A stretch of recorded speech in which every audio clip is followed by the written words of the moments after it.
Rainbow classes Ratanpura YouTube channel में आप सभी का स्वागत है। आज हम लोग प्यूसम द्वितीय भाग कक्षा 10 के लिए जो प्यूसम संस्कृत के रूप में है, आज हम लोग प्यूसम पाठ में हम लोग तीसरा पाठ जो अलस कथा पाठ है, जिसमें हम लोग पुरुष परीक्षा कथा के नाम से हम लोग पढ़ेंगे, जिसमें खासकर पुरुष की परीक्षा कैसे ली जाती हैं उसके हम लोग वस्तुनिष्ठ प्रश्न पर हम लोग खासकर चर्चा करेंगे।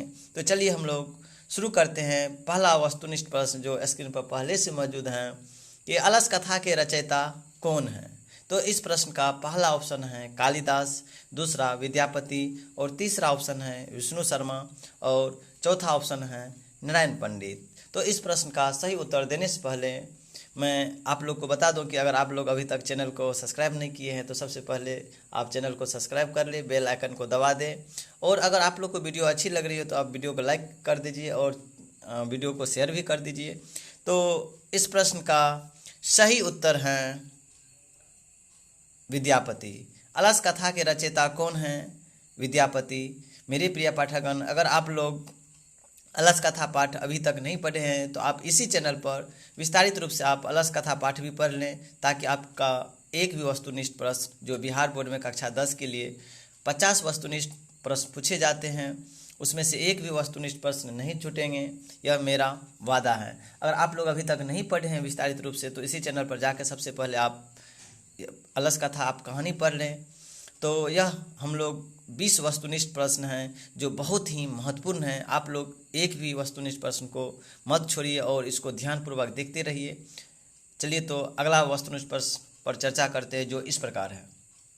अलस कथा पाठ कहाँ से संकलित है?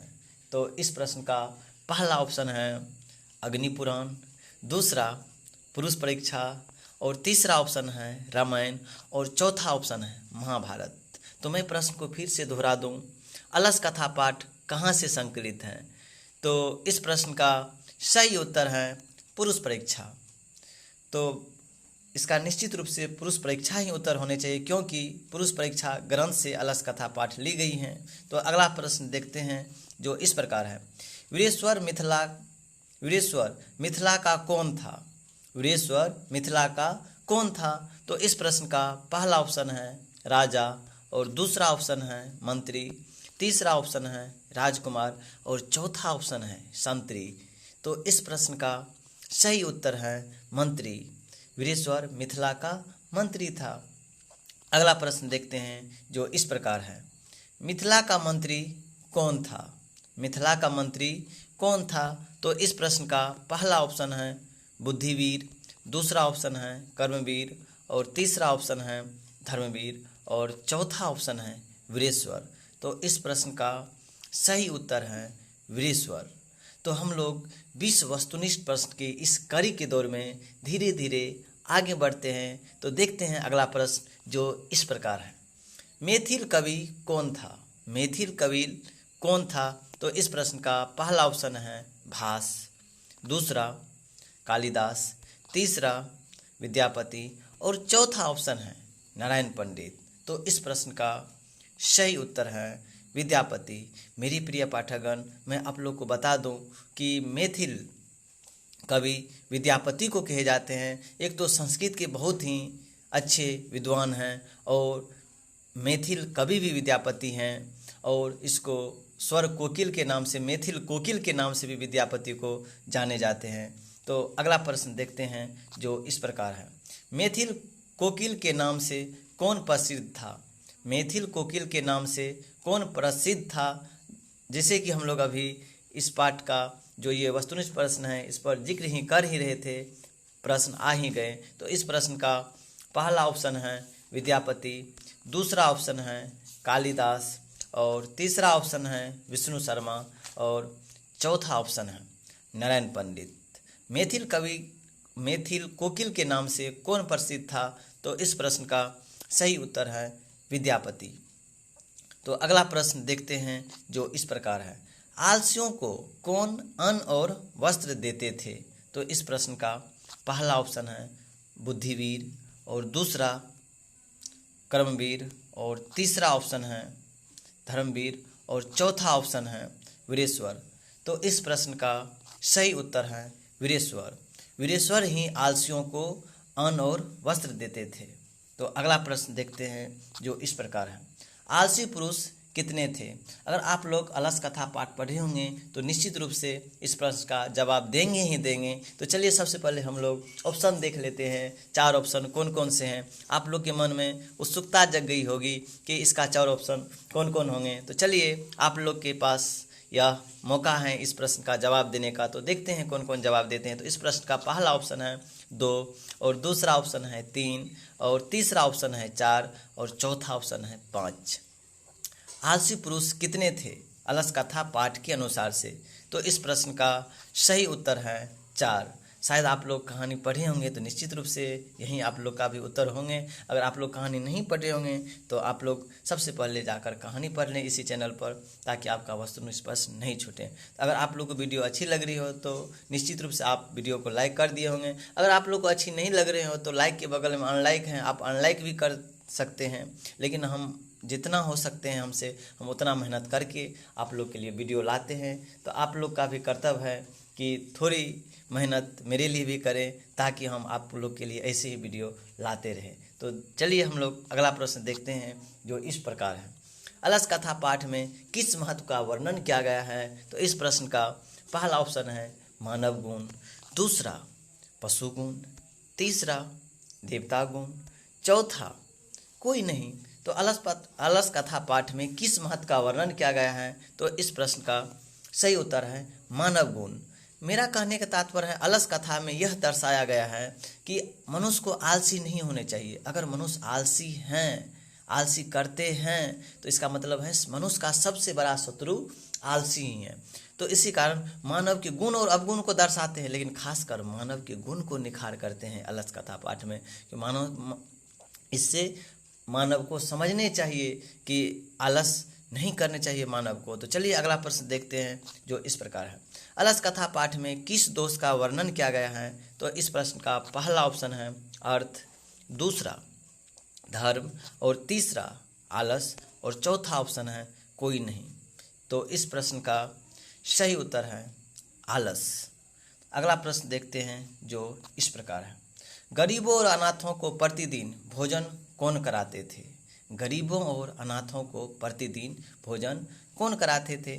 तो इस प्रश्न का पहला ऑप्शन है बुद्धिवीर, दूसरा कर्मवीर और तीसरा ऑप्शन है धर्मवीर और चौथा ऑप्शन है वीरेश्वर। तो इस प्रश्न का सही उत्तर है वीरेश्वर। गरीबों और अनाथों को प्रतिदिन भोजन वीरेश्वर करवाते थे। अगला प्रश्न देखते हैं जो इस प्रकार है, मनुष्य को कौन नष्ट कर देता है? मनुष्य को कौन नष्ट कर देता है? तो इस प्रश्न का पहला ऑप्शन है धन, दूसरा धर्म, तीसरा आलस और चौथा ऑप्शन है कोई नहीं। तो इस प्रश्न का सही उत्तर है आलस। मनुष्य को आलस नष्ट कर देता है। अगला प्रश्न देखते हैं जो इस प्रकार है, वीरेश्वर नाम का मंत्री कहाँ रहता था?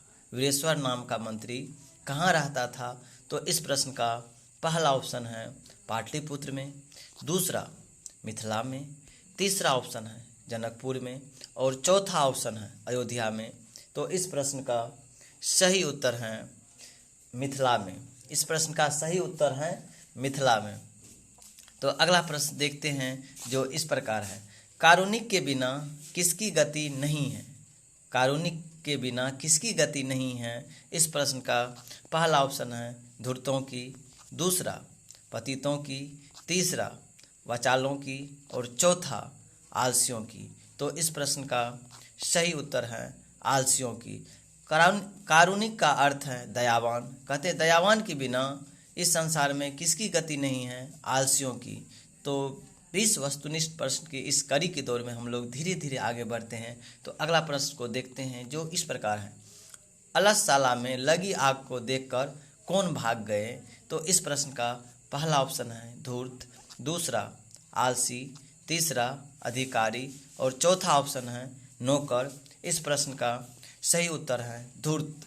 अलसशाला में जब आलसी की घर में आग लग गए तो कौन भाग गए? धूर्त भाग गए थे। जो धूर्त ढोंगी करके कि हम आलस हैं, लेकिन वह जब आग लगाए गए नियोगी पुरुष के द्वारा अलसशाला में, तो जितने भी धूर्त था वो सब भाग गए थे। तो अगला प्रश्न देखते हैं जो इस प्रकार है, अलाशाला में आग लगने पर भी कितने लोग नहीं भागे? तो इस प्रश्न का पहला ऑप्शन है 3, दूसरा 5 और तीसरा ऑप्शन है 4 और चौथा ऑप्शन है 6। तो इस प्रश्न का सही उत्तर है 4। अलाशाला में आग लगने पर भी कितने लोग नहीं भागे थे? तो 4 आलसी नहीं भागे थे। तब पर भी वो 4 आलसी घर के एक कोने में सो के अपने एक दूसरे से बातें कर रहे हैं कि क्या हुआ नहीं हुआ। पहला कहते हैं क्या हुआ जो इतना लोग हल्ला करते हैं, दूसरा कहते हैं चुप नहीं रहते हो कि इतना बोलते हो, तीसरा इसी तरह से सब अपने 4 आलसी अपने अपने हिसाब से बोलते रहते हैं। अगर आप लोग इसका विस्तृत जानकारी प्राप्त करना चाहते हैं तो यहीं रेनबो क्लासेस रतनपुरा चैनल पर जाकर आप अलस कथा पाठ विस्तारित रूप से अध्ययन कर लीजिए, जो बहुत ही रोचक रूप से हम पढ़ाए हैं अपना समझकर। लेकिन आप अगर अच्छे से तैयारी करना चाहते हैं तो हम आशा करते हैं कि आप अलस कथा पाठ भी आप वीडियो लेक्चर के माध्यम से पढ़ेंगे। तो अगला प्रश्न देखते हैं जो इस प्रकार है, भीषण भूख लगने पर भी कौन कुछ नहीं कर सकता? तो पहला ऑप्शन है आलसी, दूसरा निर्बल और तीसरा ऑप्शन है सचरित और चौथा ऑप्शन है निर्धन। तो इस प्रश्न का सही उत्तर है आलसी। कहते हैं जब बहुत ज़ोर से भूख लग भी जाती है तब पर भी आलसी कुछ नहीं करते हैं और सोए हुए रहते हैं और सोचते रहते हैं। अगला प्रश्न देखते हैं जो इस प्रकार है, अलस कथा किस ग्रंथ से लिया गया है? तो इस प्रश्न का पहला ऑप्शन है पुरुष परीक्षा नामक ग्रंथ से, दूसरा धूर्त परीक्षा नामक ग्रंथ से और तीसरा ऑप्शन है स्त्री परीक्षा नामक ग्रंथ से और चौथा ऑप्शन है कोई नहीं। तो इस प्रश्न का सही उत्तर है पुरुष परीक्षा नामक ग्रंथ से लिया गया है। अलस कथा किस ग्रंथ से लिया गया है? पुरुष परीक्षा नामक ग्रंथ से लिया गया है। अगला प्रश्न देखते हैं जो इस प्रकार है, नीतिकार लोग आलस को क्या मानते हैं? नीतिकार लोग आलस को क्या मानते हैं? तो इस प्रश्न का पहला ऑप्शन है सखा, दूसरा ऑप्शन है मित्र और तीसरा ऑप्शन है शत्रु और चौथा ऑप्शन है कोई नहीं। तो इस प्रश्न का सही उत्तर है शत्रु। नीतिकार लोग भी आलस को क्या मानते हैं? शत्रु मानते हैं। अगला प्रश्न जो इस प्रकार है, आलस पुरुषों का बाल खींचते हुए किसने निकाला? तो इस प्रश्न का पहला ऑप्शन है राजा, दूसरा नियोगी पुरुष और तीसरा सरपंच और चौथा ऑप्शन है मुखिया। तो इस प्रश्न को मैं पुनः दोहरा दूं, आलस पुरुषों का बाल खींचते हुए किसने निकाला? तो इस प्रश्न का सही उत्तर है नियोगी पुरुष। तो मेरे प्रिय पाठकगण, मैं बता दूं कि अलस कथा पाठ को लिखने वाले हैं विद्यापति और मिथिला में वीरेश्वर नामक मंत्री थे। और इस तरह से जो महत्वपूर्ण 20 वस्तुनिष्ठ प्रश्न थे वह समाप्त होती हैं। अगर आप लोग को वीडियो अच्छी लग रही हो तो आप वीडियो को लाइक कर दीजिए, चैनल को सब्सक्राइब कर दीजिए और बगल में जो बेल आइकन है उसको क्लिक कर दीजिए, जिससे आपको सभी वीडियो का नोटिफिकेशन सबसे पहले आप ही लोग को पहुँचे।